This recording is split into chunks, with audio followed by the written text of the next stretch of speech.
আমি শুভেন্দু অধিকারী ঈশ্বরের নামে শপথ করিতেছি যে বিধি দ্বারা স্থাপিত ভারতের সংবিধানের প্রতি আমি অকৃত্রিম নিষ্ঠা ও আনুগত্য পোষণ করিব। আমি ভারতের সার্বভৌমত্ব ও অখণ্ডতা রক্ষা করিব।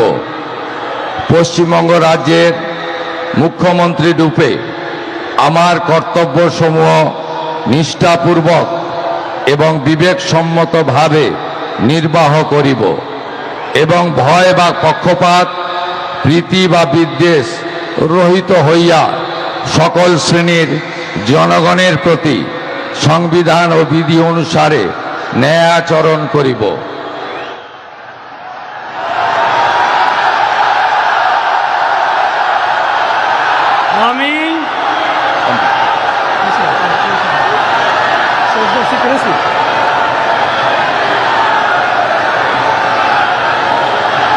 আমি শুভেন্দু অধিকারী ঈশ্বরের নামে শপথ করিতেছি যে পশ্চিমবঙ্গ রাজ্যের মুখ্যমন্ত্রী রূপে যে কোনো বিষয় যাহা আমার বিবেচনার জন্য আনীত হইবে বা আমি জ্ঞাত হইব, তাহা মুখ্যমন্ত্রী রূপে আমার কর্তব্যসমূহের যথাযথ নির্বাহের জন্য যেরূপ আবশ্যক হইতে পারে তদ্গতিকে আমি প্রত্যক্ষ বা পরোক্ষভাবে কোনো ব্যক্তি বা ব্যক্তিগণের নিকট জ্ঞাপন করিব না বা প্রকাশ করিব না।